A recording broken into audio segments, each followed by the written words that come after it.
My length retention last year is literally the best I've ever experienced. That's to show that this particular challenge actually works. So let me do a recap on my final challenge for last year. So starting off, I'm going to start with picking a good protective hairstyle for this challenge. So if you want to know more about the challenge, this is a protective hairstyle challenge where I keep my protective hairstyle for 3 months and I don't take them down. I don't do a retwist because most people are asking if I do a retwist or anything. I literally just do my routine on my hair and I don't take down my hair until the 3 months is up. So that's why picking a good protective hairstyle is very important for this particular type of challenge. When it comes to picking a good protective hairstyle, always say that you need to know what type of hair you have, whether you have fine hair or whether you have thick hair. It really helps to pick a good protective hairstyle for this challenge, because one thing about this challenge, if you pick the wrong protective hairstyle, you're going to experience so much damage to your hair. So for me, I have fine hair, so I go with protective hairstyles that don't require extensions.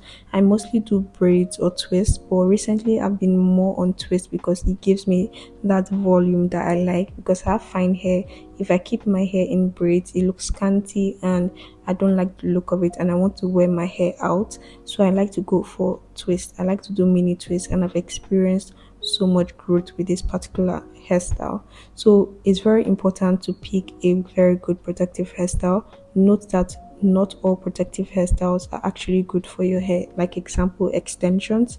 I don't like extensions because it actually causes so much damage to my hair, and I realized that my fine hair doesn't like extensions. It's so much weight on my hair. So if you notice your hair is breaking with extensions, you need to stop using extensions and just focus on making protective hairstyles with your natural hair only. It has really helped in my length retention. Like when I stopped making braids, adding extensions to my braids, my hair had literally transformed, and it has changed how I'm able to retain length and just reduce the breakage I experienced before. Just to summarize everything I've said, pick a good protective hairstyle, because if you do this incorrectly, when you're taking down your hair after the 3 months, you're going to see so much breakage and damage, which is literally the opposite of what this challenge is about. This challenge is all about retaining length, having a healthy hair, and actually reaching your hair goals, whether it's having a healthy hair, having a longer hair, just being consistent in your routine. Like whatever your hair goals are, that's the main purpose of this challenge. And I don't want you to experience so much damage to your hair just by making this one mistake. Also, I forgot to add a clip of when I was prepping my hair for this particular protective hairstyle, but just note that it's very important to prep your hair before actually putting in a protective hairstyle. And what I mean by that is just doing your routine, washing your hair, deep conditioning, doing the LOC method, which is liquid oil and cream, just locking in that moisture so that your hair can be prepped for that protective hairstyle. Note that a healthy scalp and a clean hair is very important when it comes to doing this challenge. So make sure that you actually prep your hair before actually putting in a protective hairstyle. It's very important. Moving on to the next thing I did to my hair, this is going to be all about my treatment, my wash day, my moisture routine, basically everything I do to my hair to help strengthen my hair, thicken my hair, and just have a healthy hair, because it's very important to have a good routine. So the first thing we're going to talk about is my wash day routine. So for my wash day routine, I like to incorporate treatments basically to every routine I'm doing. So for this treatment, I'm going to be using fenugreek, cloves, and rosemary.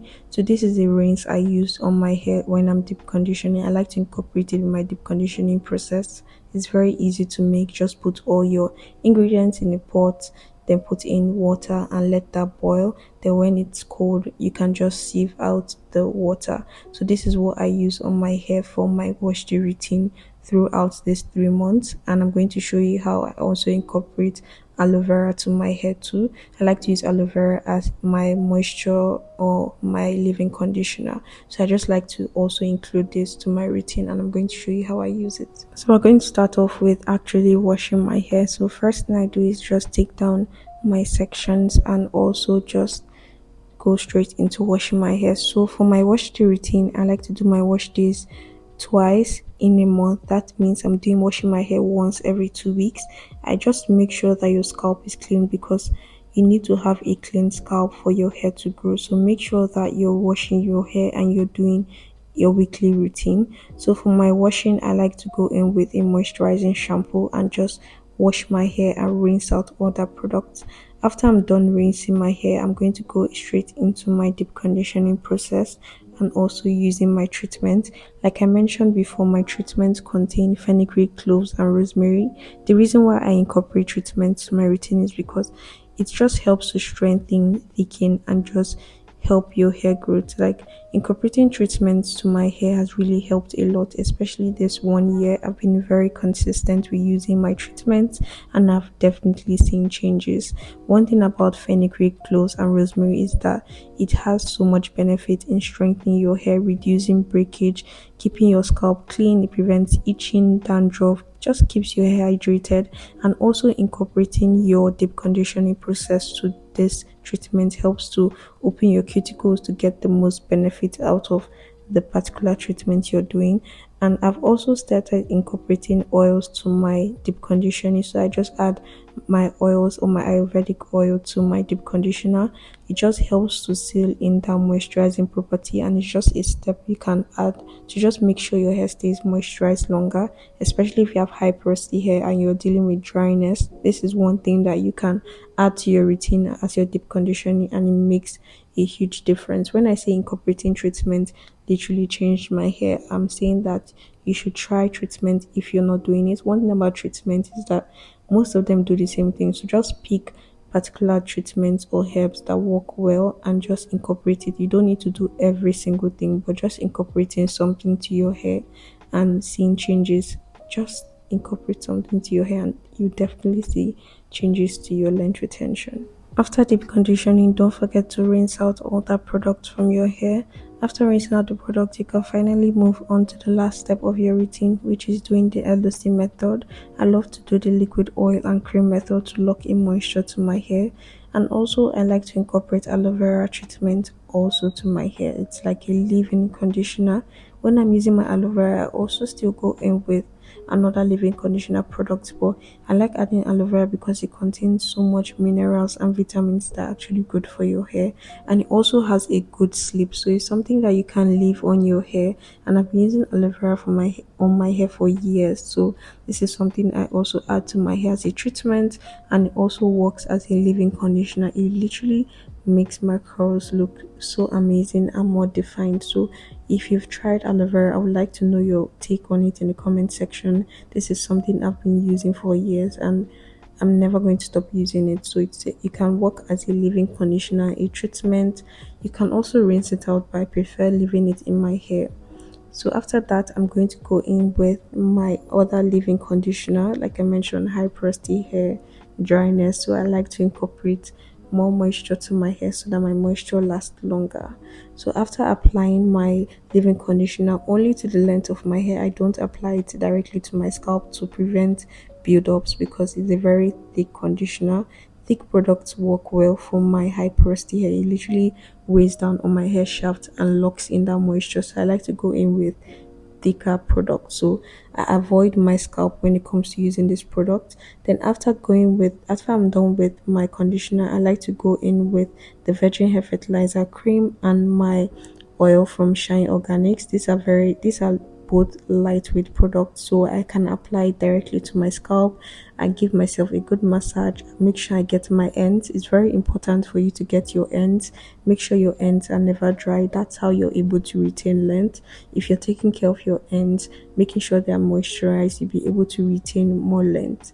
Also, I'm going to do scalp massage. Like I mentioned, scalp massage is very good in stimulating the blood flow on your scalp, which helps in hair growth. So giving yourself a little scalp massage won't do any bad to your hair. Just give that scalp massage and you notice a huge difference in your hair.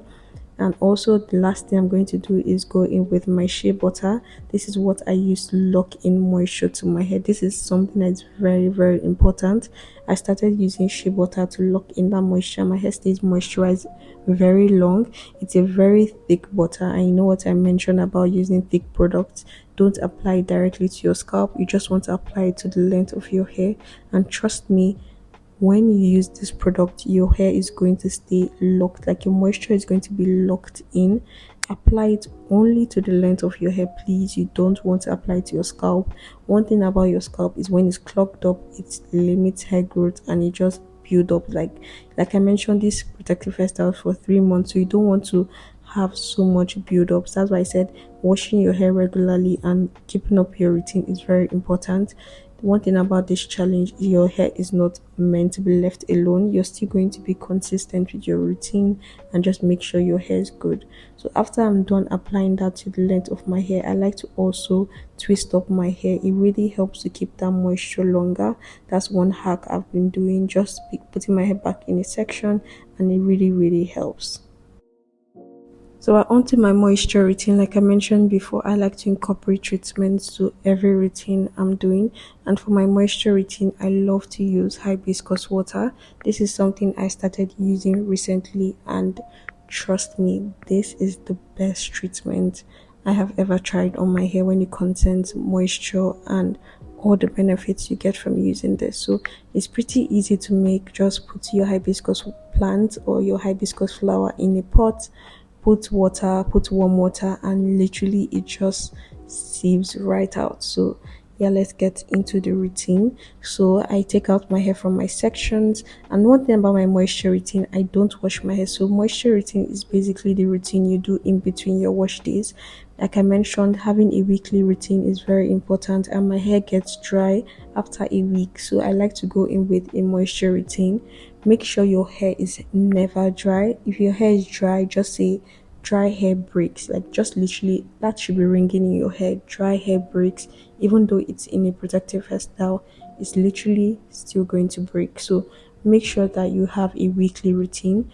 I wash my hair every 2 weeks, once every 2 weeks, and before my next wash day, I'm going in with my moisture routine. So just have a good routine. So when it comes to using my hibiscus plant, I'm just going to wet my hair first. Since I'm not washing my hair, I'm just going to saturate my hair with water a little bit before I go in with my hibiscus water. One thing about hibiscus water, the reason why I decided to even try it was because I was trying to reduce my shedding, and someone recommended using hibiscus water, and I've even heard about hibiscus water before, so I was like, okay, let me try it out.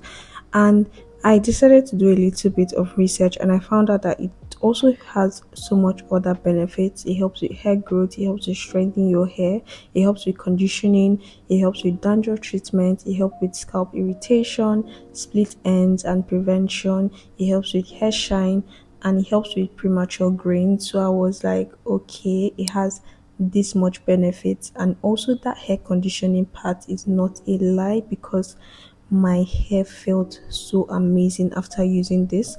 It contributed in my moisture lasting longer, and my hair felt so soft immediately. So if you want to try hibiscus water, I highly recommend this treatment.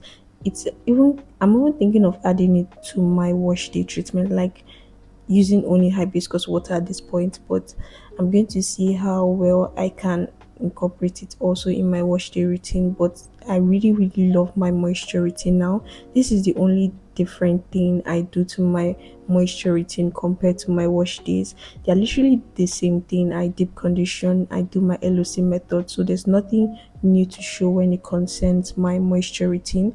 The only difference is I use hibiscus water on my hair. So I want to know if you're going to be trying hibiscus water and what your take is on hibiscus water, and if you've used it before, let me know in the comment section, because I absolutely love hibiscus water, and the results I get from it is something I would not stop using in my moisture routine. So we're finally on the last stage of this whole 3 months challenge, which is my takedown.